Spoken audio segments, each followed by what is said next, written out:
This is Lightning Power Lunch, presented by Reef Rum on the Lightning Audio Network with Dave Mishkin and Greg Linnelli. Oh, it's a big game tonight. Want to get back on the winning ways, and here we are. Coming with that sound, partner.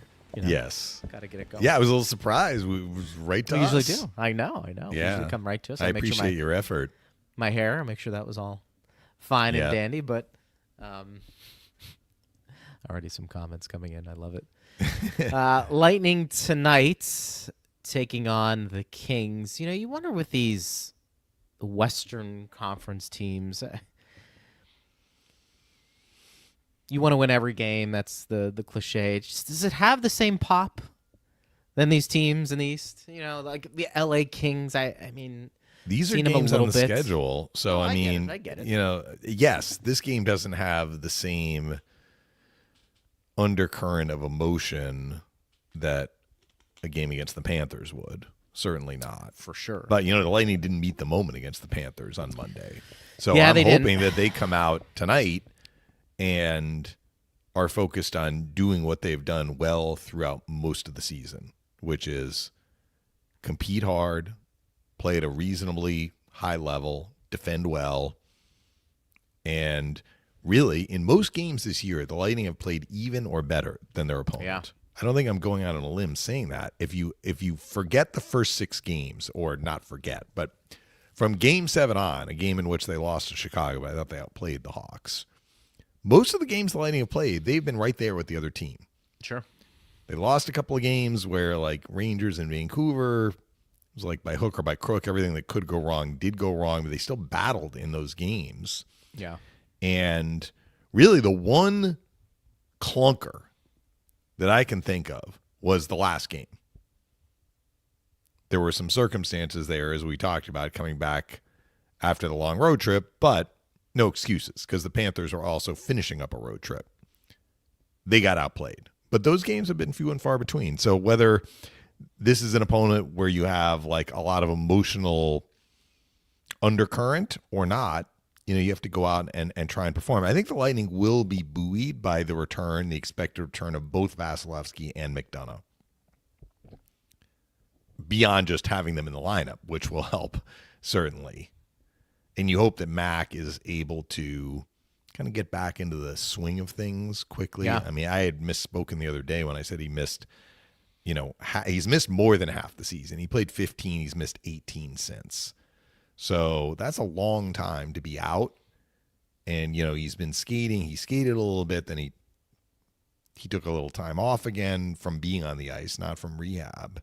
He's been back on the ice, so let's see how he does. One of the things he talked about when he met with the media yesterday, and I heard the clip, he said, it's not just about skating. It's making sure that I could skate at the speed that I need to skate at and feel comfortable in the skate to be able to not get exposed. Honestly, he didn't say that. I'm saying that. But like, if you're not going to skate at the pace that you're used to skating, you want to be ready. You want to be able to contribute.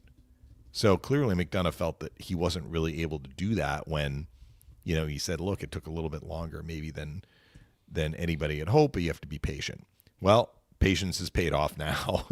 He is ready. He has given himself the green light. I'm sure the doctors have given him the green light. Trainers have given him the green light. Yeah. Let's see how he does. But the reality is, he's missed 18 games. So it's a lot of games. It's a lot of games, yeah. Yeah. The Kings are playing the second half of a back-to-back. They are an interesting team. I think I mentioned yesterday, Greg, and by the way, I'm back home, as people on the video stream who are joining us can see. I was at the skate this morning. It was a very lightly attended optional skate in terms of on the ice. Also, John Cooper is not talking to the media until later, like 5:30. So I kind of saw what was going on and headed back home to do the show here with you. The Kings played last night. So if they even have a skate, it's probably going to be very lightly attended. They lost in Sunrise last night, 3-2. So that was a road loss for them. They've had a pretty good road record this year, though. What are they now? 10-4-5. Mention all the overtime games they played. So that's helped. So, they played. Tonight is their 20th road game. So they played a lot of road games. They basically had a split in the first 19. They've won 10, and they have not won 9. But 5 of those that they have not won have gone to overtime. So cosmetically, their record is quite good. They are 6 games over Hockey 500 on the road. At home, it has been a different story, though.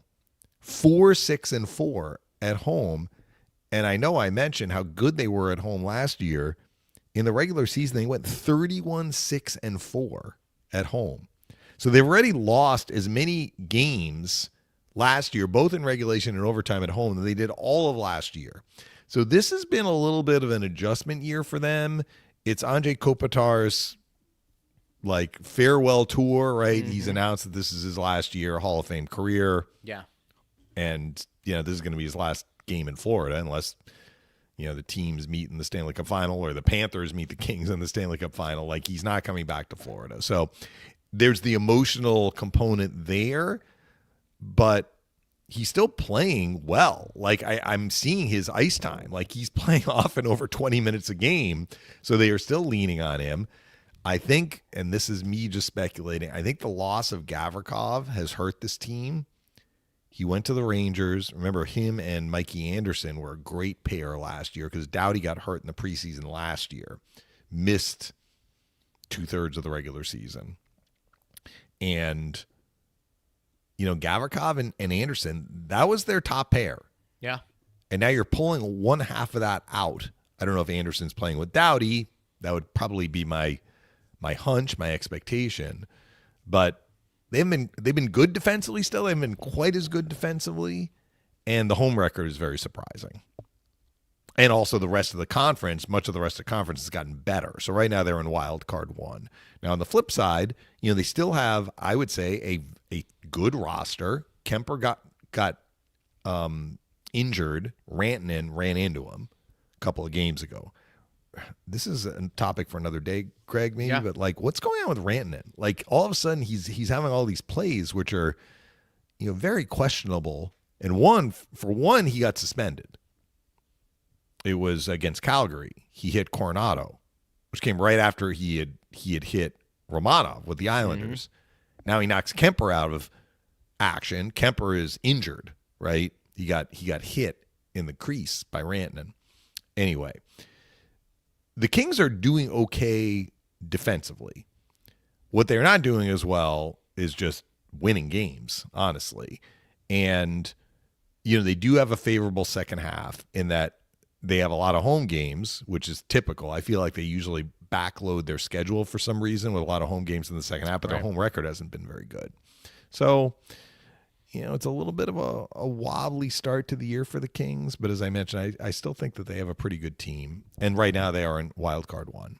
So yeah, that's my overview of the Kings without knowing them too well. Yeah, not the most dynamic lineup. Just looking at some of the numbers. I mean, Kempe's their leading goal scorer, or one of them. He's got 11. Fiala's He's a talented got 12. player. Yeah. Mm-hmm. But Corey Perry's they got Kuzmenko. 7 goals. Kuzmenko's a good power play guy. He scored in the power play for them last night. Remember he had that great year in Vancouver. And then he's bounced around since 39 then. He went goals. Yeah, he went from Vancouver to Calgary, Calgary to Philly, Philly to LA, all in the last couple of years. He had a good playoff for them when they were doing well against Edmonton. Kuzmenko had a good playoff. I think he finished with 6 points in the 6 games, but a lot of those came early when the Kings won the first 2, and they were up in games 3 and 4, and then they kind of fell apart and they lost games 5 and 6. They lost 4 in a row after they were up 2-0. I think Kuzmenko has talent. They are very high on this young defenseman, Brant Clark, who's an offensive-minded defenseman, but what does he have, 5 goals this year? I think that matches his high from last year. Doughty has been an offensive-minded defenseman. Doughty is playing less, though. I mean, it's understandable. He's, 35 years old. So they're not leaning on him quite as much. And he's also coming off a significant injury from last year. So, look, if you can defend, and I think they're still, what are they? Did I write it down? They're tied for 3rd in goals allowed per game, but the number is a little bit higher than what it was last year. That's a good defensively they were last year.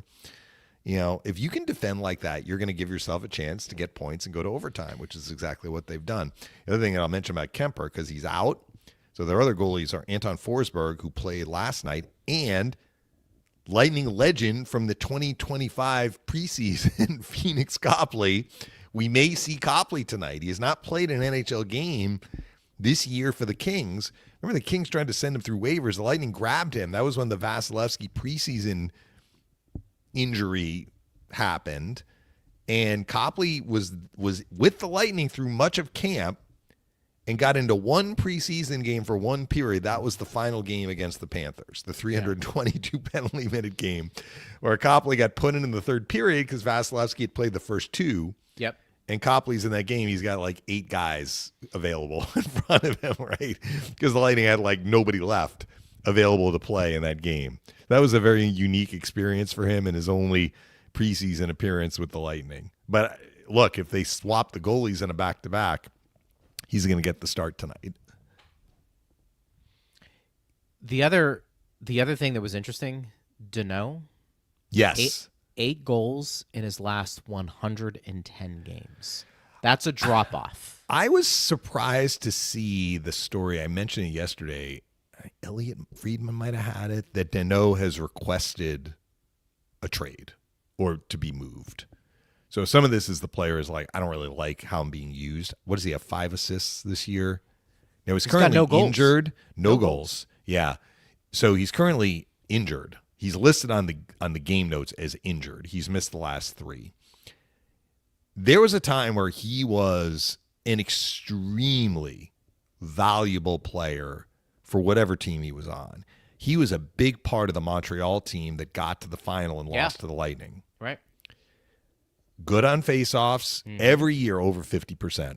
Like you can, I mean, he's not going to be at 58, 59, but you can mark it down. 51, 52, gets to 53.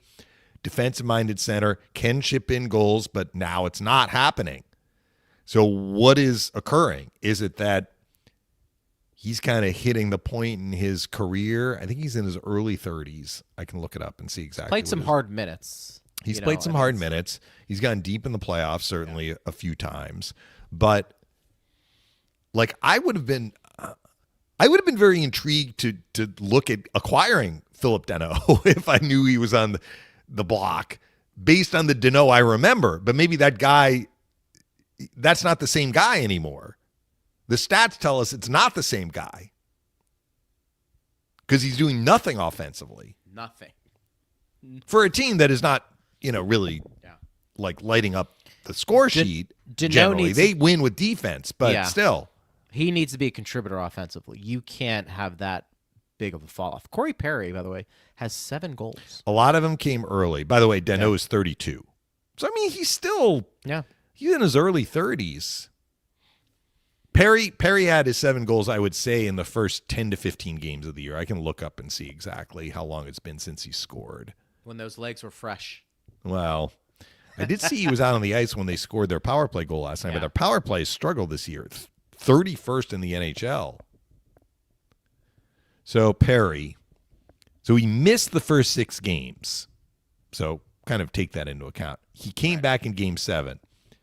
So 7, 8, 9, 10, 11, 12, 13, 14, 15, 16. His 7 goals came in the first 16 games, but for him, it was the first 10 games. He hasn't scored since. So it's dried up. He's got 2 assists since then. His last goal was on November 9th. So, yes, for the year, 7 goals is great from Corey Perry, but it's all happened pretty early. Just seeing who else, Warren Fogle had a great year last year. I think he might have led their team in plus minus. He's another one of these guys that, can be hard to play against, very good in the playoffs, got a lot of experience. Yeah. But what is he contributing? 1, 2, 3, 4, 5 goals. I just don't think they have a lot of game breakers. Yeah, they don't. Are they kind of like the Islanders of the West? They're going to defend. They got some guys who are good players. I mean, Kopitar was a great player. You may even still say he is a great player, but is he going to drive play night in and night out? I don't know at this point. Byfield had a kind of a breakout year offensively last year. Goals. What does he got? 4 goals. Yeah, he hasn't scored since November 13th. And he was, what was his Was he like a 5th overall pick? Second overall pick. I mean, that's. Yeah. I mean, you can't have your second overall pick having 4 goals. And Yeah. look, he knows that. But we talk about these draft picks. Yeah, it's a crapshoot later in the first round, but you get in that top 10, those guys have to. Yeah. They have to be productive. He had 22 goals last year. Yeah. That's pretty good for, pretty good. his role on that team. Yeah. Anyway, so that's where the Kings are. I mean, I'm going to lean back on what I always say, Greg, and our fans are probably tired of hearing me say it. Like, if you're going to be able to defend, you're going to give yourself a chance to get in the playoffs. The Kings can defend. Now, they have a guy in net who hasn't played an NHL game all year, and let's see how he does, right?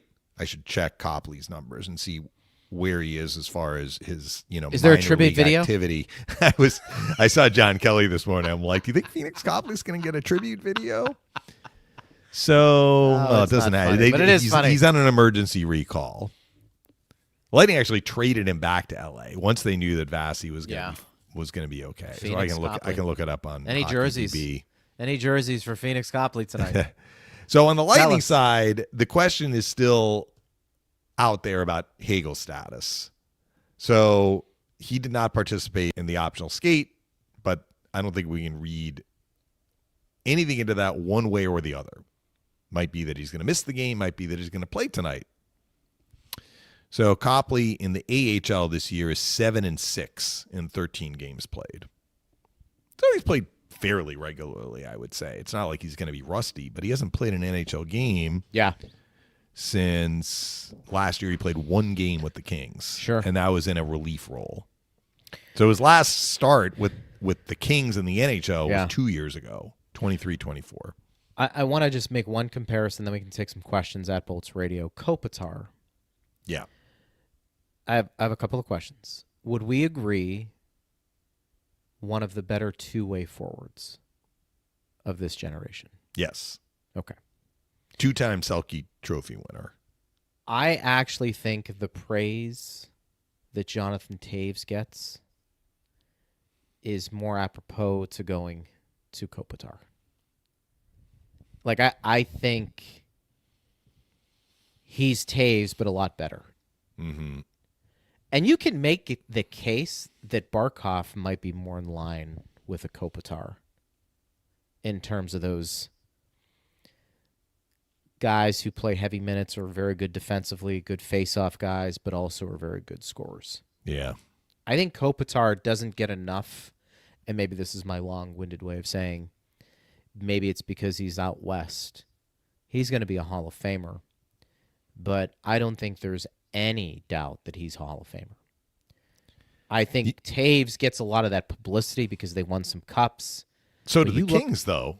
Right, but I mean, like, I mean, Kopitar was there for all of the Kings Cups. But I always feel like in this conversation of two-way forwards, I don't know if Taves gets elevated more because of whatever that is. Maybe he's Canadian and that's why. But I just feel like Kopitar, if you had to ask me, most complete centermans or forwards, obviously Crosby's going to be top of that list, but Kopitar, in terms of what he can do day in and day out, along with like Patrice Bergeron, I mean, come on. That's elite of the elite over the last 20 years. So I'm looking at Kopitar's career numbers. His first season in the NHL was 06-07. Yeah. He is approaching 1,500 games played. It's I mean, that is really. fairly rarefied air. So, yeah, if you've been in the NHL for 20 years, this is his 20th season.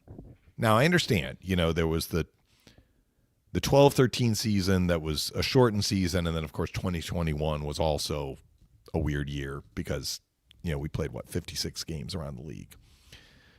But in those 20 seasons, he has been so unbelievably durable. This is almost like Ovechkin type numbers. So the first year that he was in the NHL, he played 72 games out of 82. I'm just going to do quick math here and through the years. So that year he didn't play 10.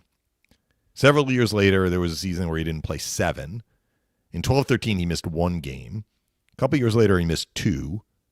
A few years later, he missed 6. 1920, he played 70. I'm guessing that was every game because the season was shortened. And then in the last 4 years, he's missed 1 game every year. So it's hard for me to do like how many games could he have played, but we're probably looking in the neighborhood, Greg, of about in a 20-year career in the regular season, he's only missed about 30 games. That is insane when you think about it. Because he's a guy that plays a lot, right?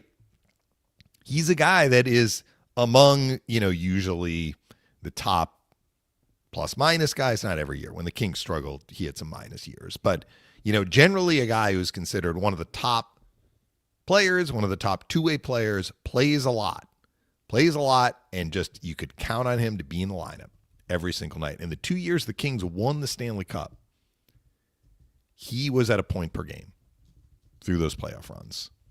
So when they needed, that was kind of the little bit of the, I shouldn't even say soft underbelly about those Cup teams for the Kings, because there was nothing soft about them, but they focused so much on defending, and they were so hard to score against that they didn't score a lot often themselves. But Kopitar did provide offense.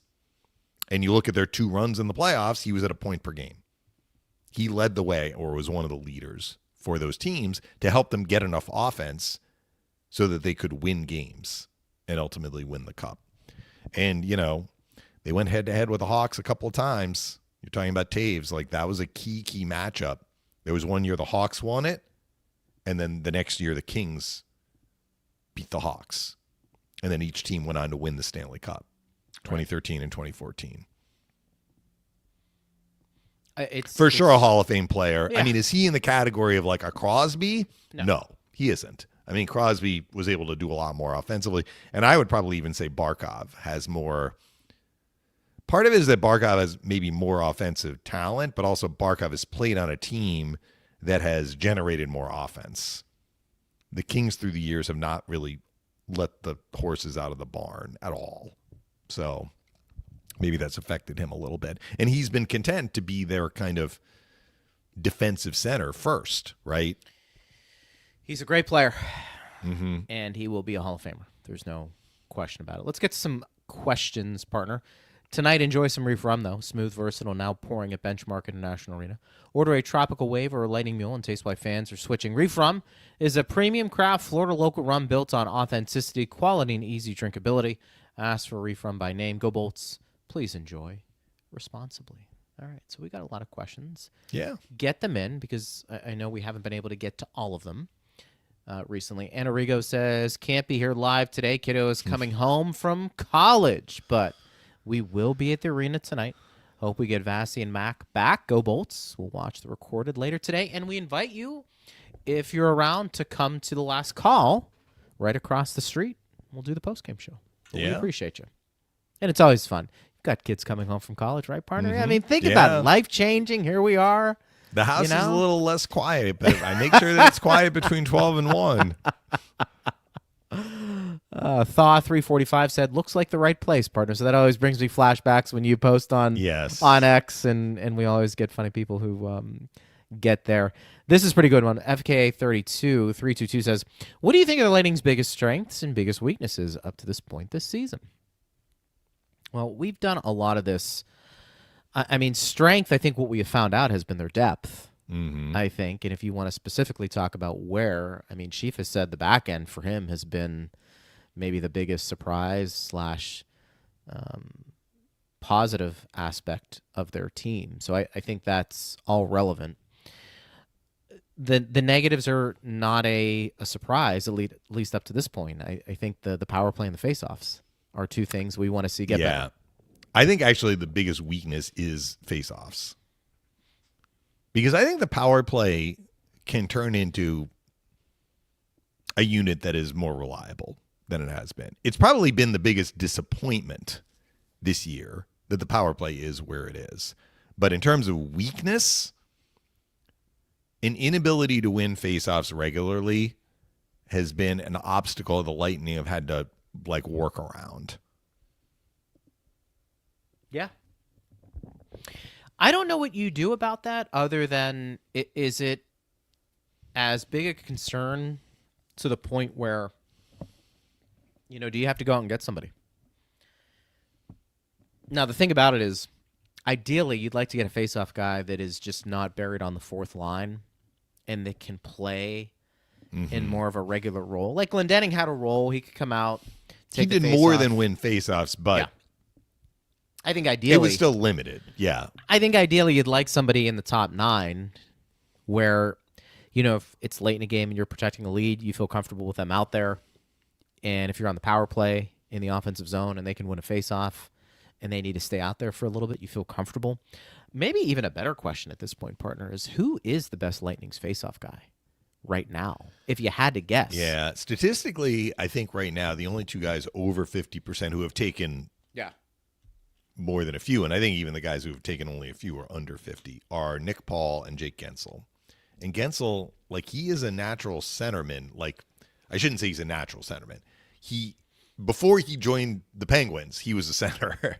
When he got to the Penguins, he was playing on Crosby's line for much of that time, and he just didn't take a lot of faceoffs. He is capable of taking faceoffs, and he has done okay on faceoffs in that he is over 50%, but it's not like he's taking every faceoff, right? I mean, he's taking select faceoffs on his strong side, often to start a power play. Right. Paul has had a more limited, sample size, or a smaller sample size, because he missed the time at the beginning of the year, so he's just taking fewer faceoffs. All the other guys are under 50%. Cirelli for a time was over 50, but he has dipped under 50 again. So, the 2 guys, I don't know what the answer is to it. Yeah. The 2 guys that are in a top 6 who you'd like to see those face-off numbers go up, you're not going to pull them, is, specifically Cirelli and Point. What are you going to do about that? Yeah. And look, they are both, I would say, below their career numbers. I'm actually going to go to it right now so we can give you exact. Are they both under numbers. 50 at this point? Oh, yeah. Yeah. So Cirelli is down to 47.8. What does that mean? That means that he's taken 444 faceoffs and he's lost 20 more than he has won. So you may be like, oh, it's only 20. It takes a lot to make up 20 faceoffs lost. You need to be rolling for a few games. Point is lower. He's at 45.5. He's taken fewer faceoffs than Cirelli, in part because he missed some time, in part because Gensel is taking some faceoffs from Point, depending on, where the faceoff is taking place when those guys are out there. Point, we'll just say this, Point is minus 26. So he's lost 26 more faceoffs than he's won. Paul has won 89 and lost 80. He's at 52.7.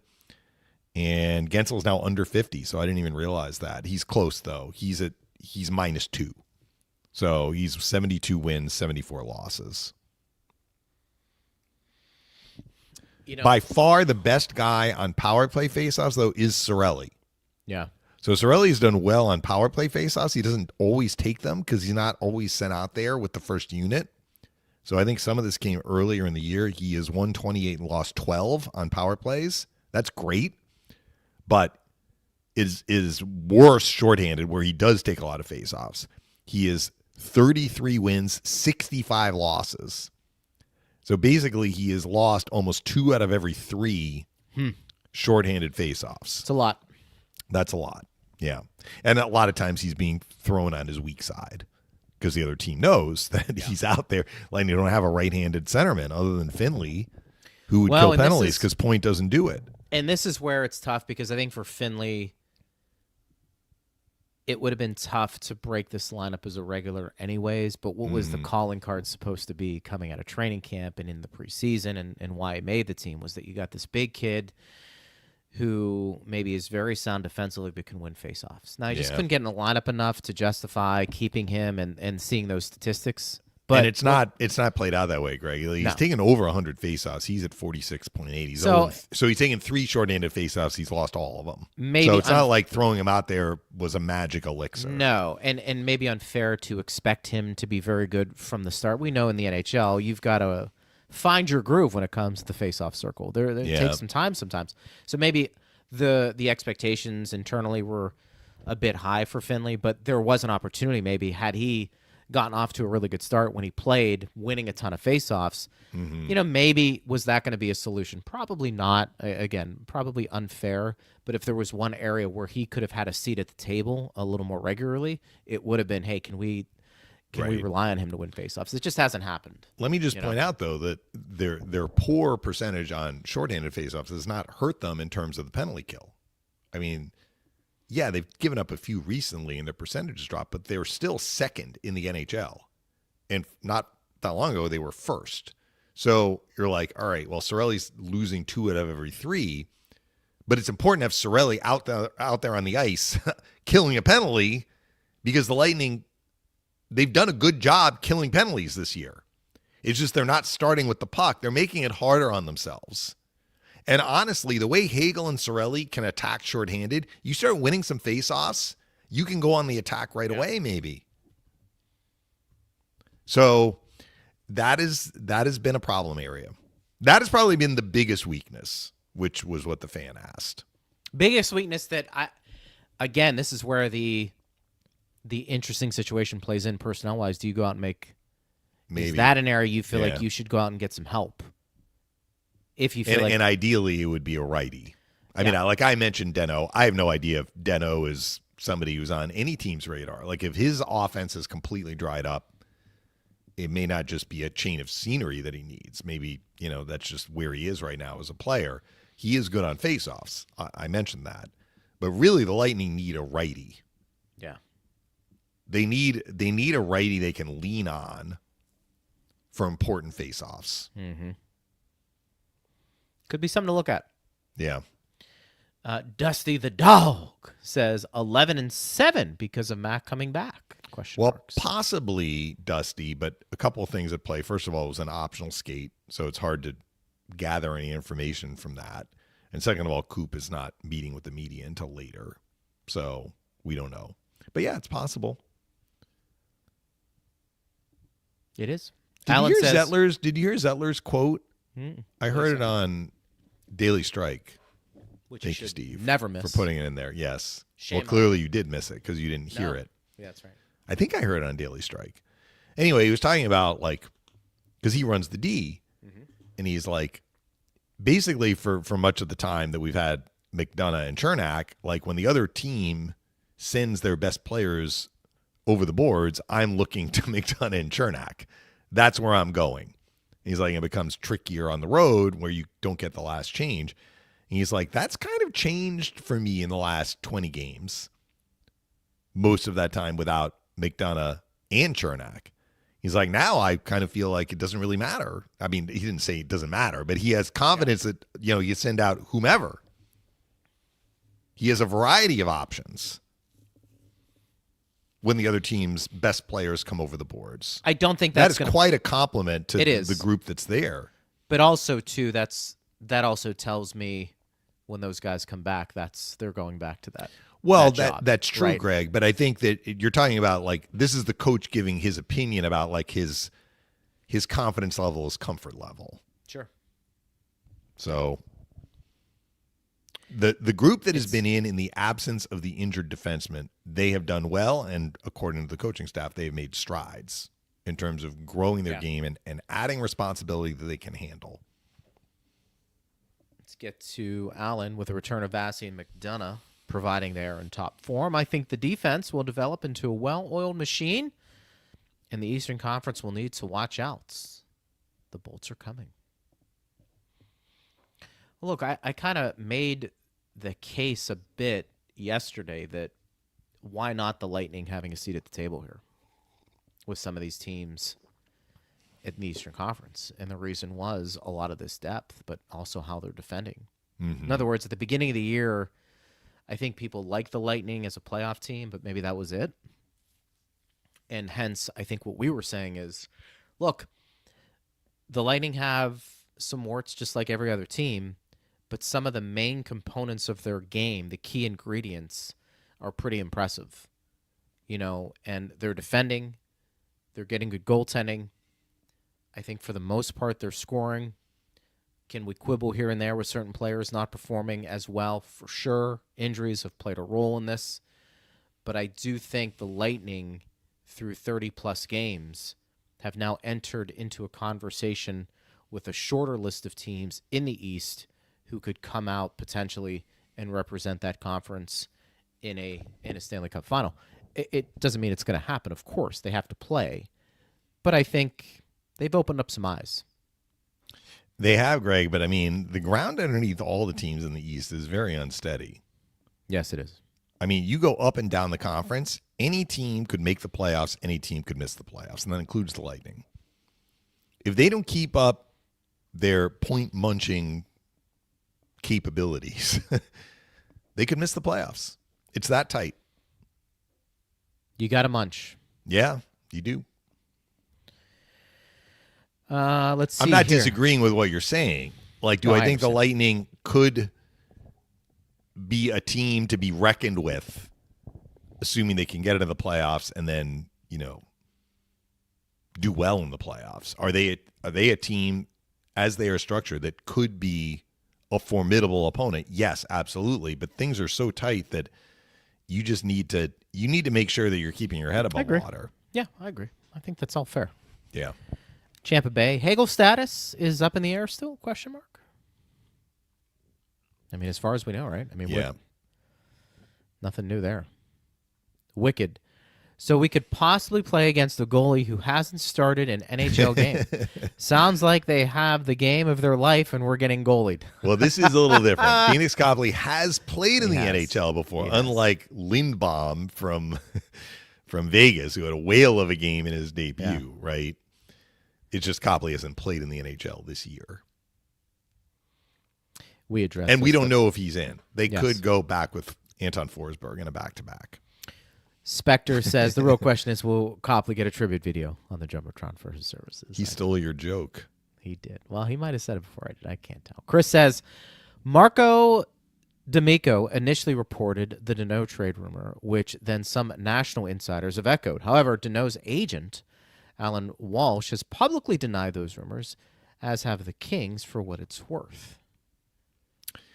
Yeah, I have no additional insight or input to give you. I'm just telling you what I saw, and I was surprised when I saw it. And I saw the same stats that Greg cited, which is saying like his offense has completely like dried up. I mean, it's shocking. Yeah. how And I bad mean, it's not like he hasn't played a lot this year. No, he's played We just 30 mentioned games. 30 games, 5 assists total. I mean, come on. Let me check his. You know what? As you do that, I'm just going to check his average ice time. So how is he being used? Deneau is averaging 16-19. I think that to me that feels a little bit low, because I think he would normally be getting some penalty kill time in there, but I can actually see where he was at in some. You're not at past 12 years. minutes. You're not at 12 minutes. I mean, No, you're not at 16 's still a 12 decent minutes. amount, you know. I mean, that is true. I don't know. Let's go. All right, to I have his stats. What are your stats? His say? career stats. So in his time with the Kings, he came to LA in 21-22. Average ice time per game through the year, and he's been durable. Like he's basically played every game. He's missed 7 games in 4 years until this year. 1808, 1820, 1801, and then last year 1740. So Yeah. he is down. And from last year, where he was down a little bit, he's down significantly. He's down almost a minute and a half per game. And he had 8 goals last year. So this could, I don't, this is one of those things you got to look Yeah. at as an organization. As the player at the 27 wall. goals his first year with LA. Yeah. Has he hit a wall? But last year he was plus 20. So I don't know. he really helped them in that regard. I couldn't tell you, and maybe there is a truth to that rumor of wanting a change of scenery. Maybe Mm-hmm. Deneau has played some power play this year. I mean, the power play has struggled, and he is not playing as much penalty kill as I would have expected. He's averaging a minute of penalty kill time per game. The forwards that are higher, actually, it's mostly the defensemen, but Byfield is at 2 minutes shorthanded per game.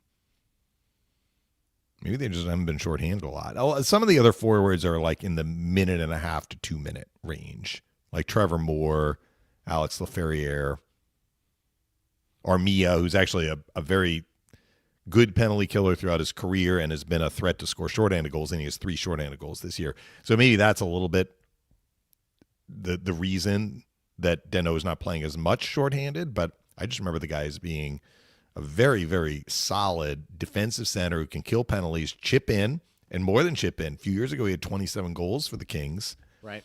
And it's just not happening for him. But who knows? Maybe there's nothing to this rumor, as the fan said. The agent and the team is denying it. It's not a rumor. Scott says, I've become a regular listener. Appreciate what you guys bring to the table. This has been a very entertaining season. The parity in the league is crazy. Excited to see Big Mac back in action. I also think we need to get another scoring forward before the trade deadline, preferably a bigger guy who can help in the playoffs.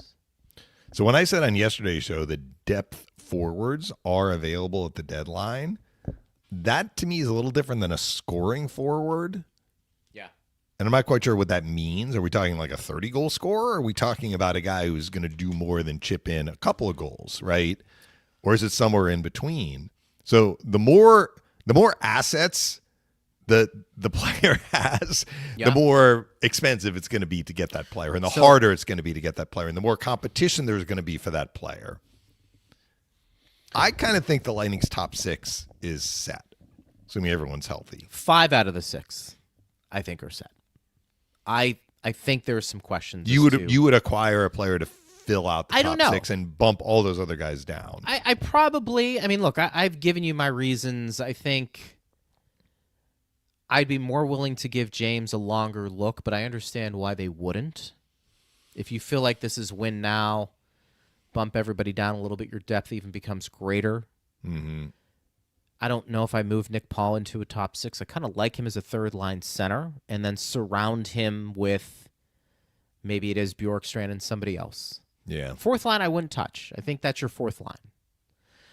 And so people always, when you throw these things out here, people want to know names, right? But no inside information. This is just juicy, maybe wishful thinking. And I know the first response partner that you may say to me is, well, Greg, why would they do that? They're in contention too in the East. And it's a fair point. Mm-hmm. But I think you also have to look at the totality of your team and to say, is that a legit cup contender? Or are they just having a pretty good bump here to start the season? And you know where I'm going with this, the Pittsburgh Penguins. I think there are 2 players who I would love to see the Lightning potentially look at. Brian Rust, who I think would be a phenomenal addition to the Tampa Bay Lightning. Now, again, wishful thinking, but people want names. I'm giving you them. Brian Rust is a playoff performer. He is a multiple 20-goal scorer. He's getting better with age. He's got speed. He feels like a Lightning player in a lot of ways. Just does a lot. He's played with great players, and he has provided and allowed himself to become a very good NHL player. The other one is Rickard Rakell, who is a bona fide scorer in this league, and he is getting better as he's gotten older. Now, look, he's played with Crosby. That helps. Mm-hmm. He's got a phenomenal shot. I think he is what we thought Bjorkstrand could be. I think that's kind of Rakell. I think Rakell is a better version of Bjorkstrand, but both can fill the net. I think Rakell probably does it better and in more ways. I think those are 2 guys I would inquire about because I know the Penguins have been kind of back and forth. Are we in rebuild? And are these 2 guys we get assets for? Or are we a playoff team, one more run for Sidney Crosby, and, let's see what happens. I tend to think, if you can get into the playoffs with those guys, great. Mm-hmm. But I also know if somebody's willing to give up something for a Rust or Rakell, I would make that move. And I think for the Lightning, they're in a much different position than the Penguins, and I think they're in a win-now mode. And I think both of those players would be an incredible asset to what Tampa Bay can do, and they would fill whatever void you have in the top 6. Those are just 2 names. For what it's worth, because I was curious about their contract status, they make about the same amount. Rust is a little over $5 million a year, and Rakell is $5 million a year. But they both have term. So this year and then 2 additional years. So you'd be taking on a financial commitment and a term commitment. And also that means because you would be theoretically acquiring a player with term, Correct. It would cost more. Correct. So all of that, it may not even be feasible. You're just looking at how would the player fit. In a team that's probably kind of like, do we get assets rather than make a deep run in the playoffs? Because really, maybe we're not a playoff team. Mm-hmm.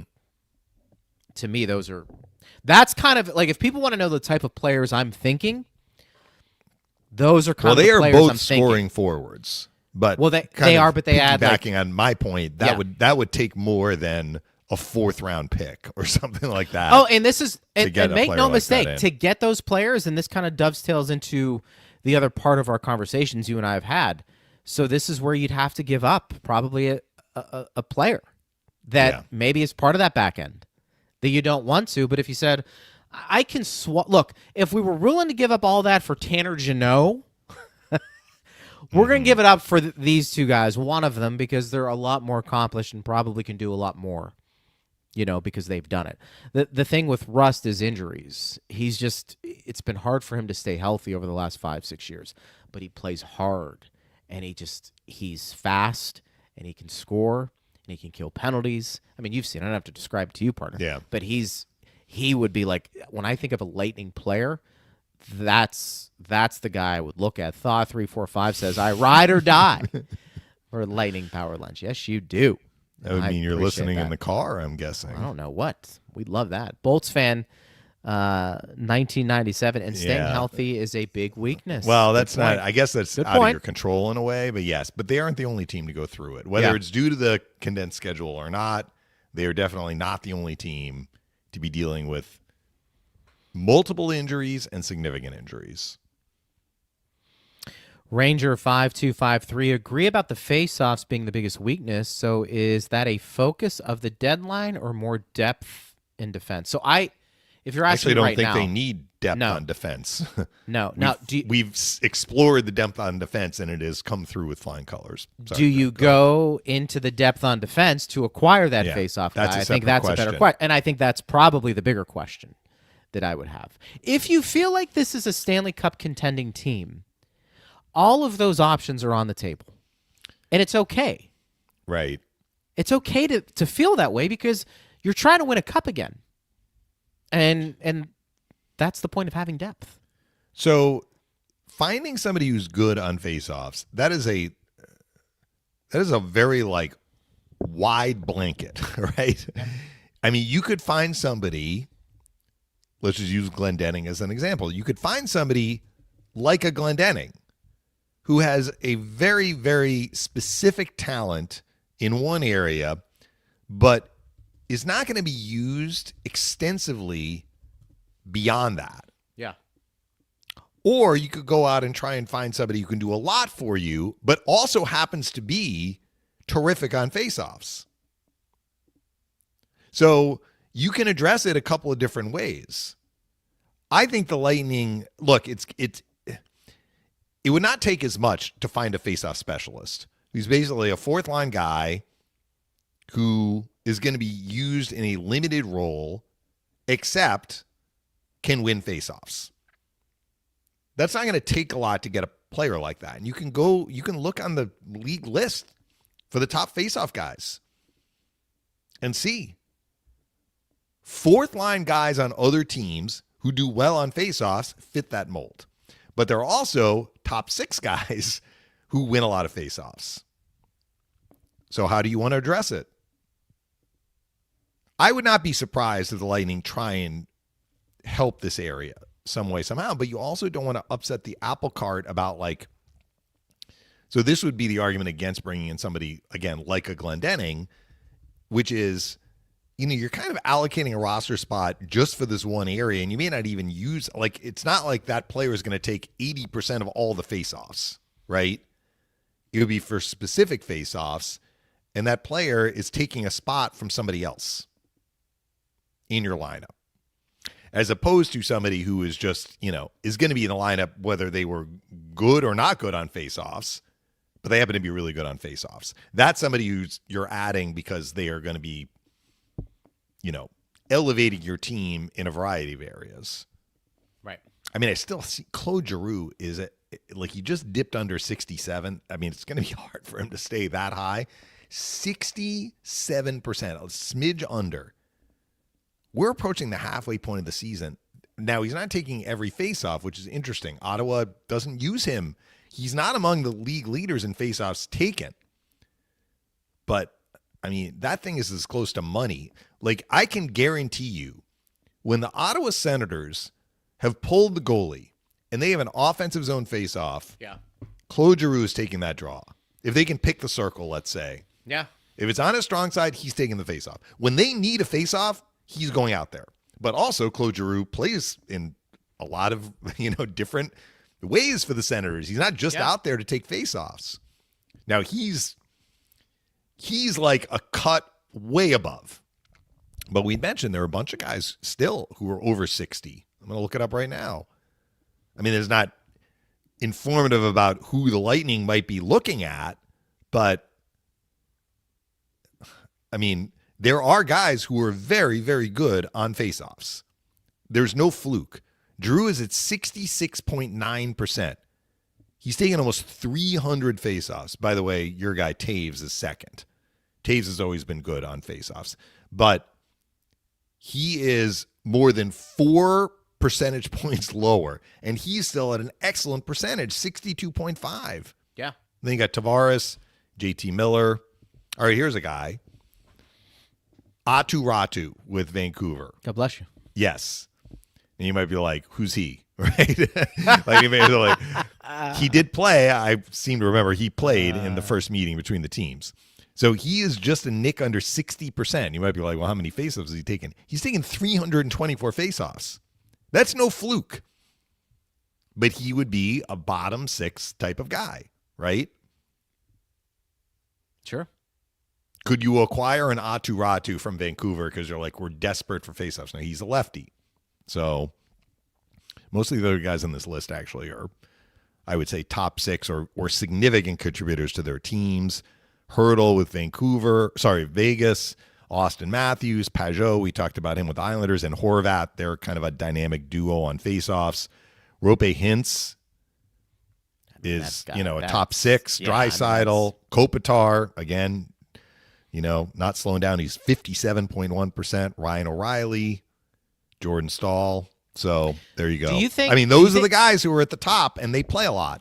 Do you think the fact that we're having these conversations, have we already made up our mind about Bjorkstrand basically being on the third line? And was he supposed to be in that? You haven't. Was he supposed to be, though, like with the fact that we're having these questions, it hasn't worked out I don't think the die is cast yet. So that fan was asking, would they acquire a scoring forward? Bjorkstrand is a scoring forward. He is. 100% he is. I mean, he's a 20-goal scorer. Yep. Now, is he... Who's one of the other guys you mentioned? Like Rickard Rakell is probably a more prolific scorer. Probably more accomplished scorer. More accomplished, thank you, than Bjorkstrand. But Bjorkstrand is a scoring forward. Last year, the Lightning at the deadline acquired a scoring forward with term and a bottom 6 guy they knew really well who can do a lot for them, Yanni Gourde, who they re-upped. Mm-hmm. That was not a bad deal for the Lightning to get those sorts of players in. And Yanni has done very well this year, except on faceoffs, where he's one of these guys who are in the low 40s, right? But there's no question, he and his line mates have really helped the Lightning. Bjorkstrand, it's been tough for him to do what he was really brought in to do. But I think he's got, 5 points in the last 4 games. So let's see if he starts to warm up a little bit more. I don't dispute that he's a goal scorer. I'm just wondering for this team, is it in a top 6? Right now it is. And that production, I'm stating the obvious, is going to have to come up if you stay. Yes. Which is why we're having the conversation. Isn't there another player you get out there to bring in, and then Bjorkstrand goes down on the third line? Coincidentally, these 5 points in the last 4 games, that has come when he has been used on the line with Point and Gensel and on the power play. And let's see some if that of it's been goes. power play production. Yes, if he goes on a heater and this is it, I mean, for him, there is this confidence that needs to get going, and I get that. I want to get to this read before we get to some more calls or more tweets. Strategic Property Partners announced plans for a transformational entertainment district in downtown Tampa. Look at that. Featuring a 3,500-person live music and performance venue, a hotel, retail, and parking offerings. Vinix Sports Group will manage the entertainment venue located in a vacant parcel across from Benchmark International Arena on Channelside Drive. They expect to break ground in 2027. How about that?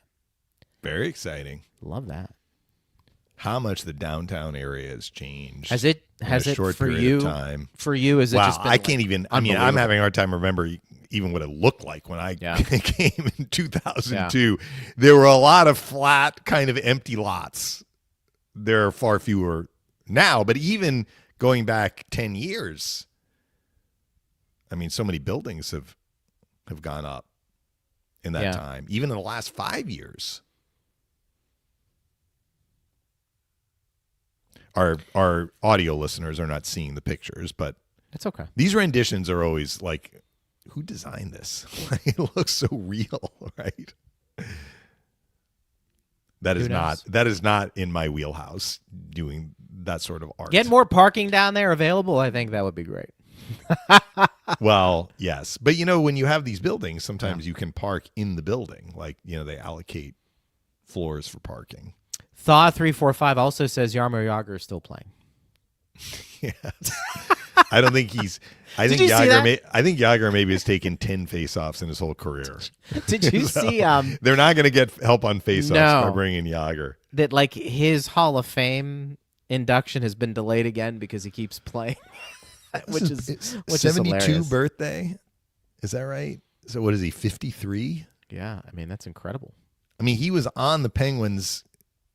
He was on the 91-92 Cup team. He was on the 90-91 He was on Cup both. team. He was on both. Yeah, so he would have been 18 when that season started. Yeah, that's amazing. I saw Corey Perry has a birthday. So his birthday's in May. So, of course, he's still been playing for when he was with Edmonton. They went deep in the playoffs 2 years in a row. He was playing when he had his birthday. He's going to be 41 next May. How about that? Yeah, good for him. Yeah. Hanging around. I mean, how many years in a row did he play in Anaheim, team that drafted him? Yeah. I think he came up his rookie year pro. He also came up. He was split. So he's AHL and NHL, 05-06. So longer than Kopitar, whose first year was 06-07. All those years until he moved on from Anaheim. But since then, what was it?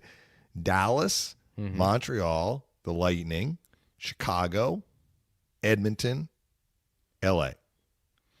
How many years in a row was he competing in the Stanley Cup final? It was like kind of a running tab on that, right? It's still going on, right? Yeah. How many years? Well, he was the second year with the Lightning. Yeah.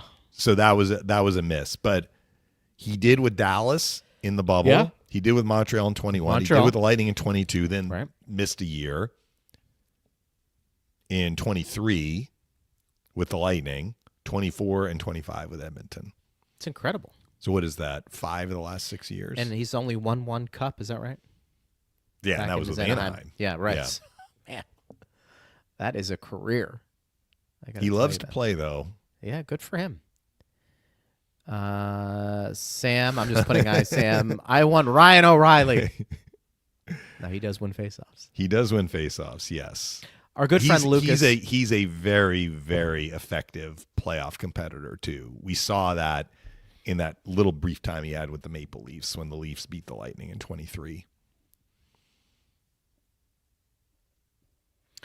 Let's get to this last one, and then we can sign off. Lucas, my neighbor, Bjorky, has had looks, but his last few wrist shots that aren't 2 feet away have missed the net. He needs to get the puck on the net. Well, Coop talked about that, Lucas, when he was asked about Bjorkstrand, when Bjorkstrand started producing. He's like, maybe he was trying to, be a little too fine. But I will point out the Gensel power play goal that was scored in New Jersey came about because Bjorkstrand did get a shot on net. Forced to save, and Gensel was there to clean up the rebound. So I'm not saying you don't have a point that he has missed the net. He has missed the net at points this year. But recently he had a shot that was on net, and that shot led directly to the rebound goal. Interesting. That's going to wrap.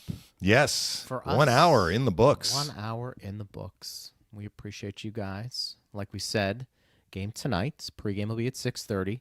Last call will be after the game. And then we will be doing our show tomorrow. Are we taping? Did we say taped? Live for me. Tomorrow's live. That's right. Tomorrow's Yes. live. So get those questions in. If you're pre-taping, you will be pre-taping without me. I will be talking to myself, apparently. Yes. I have the dog. I have the dog at It's okay. TGH tomorrow morning. All right. So we haven't been There you there in a go. little while with travel and everything else. The that's holidays been going coming up, on. right? You want to make sure you get there and Yeah. do your thing. So Yeah. for sure. It'll be good for her to Yeah. That's always visit great. some folks. We appreciate it, partner. I will catch you tonight with the boys. See you tonight. Yep. Great work as always. Thanks to Steve Ersnick. Thanks to you for listening always, guys. We appreciate it. I am Greg Linnelli. You've been listening to Power Lunch on Lightning Radio.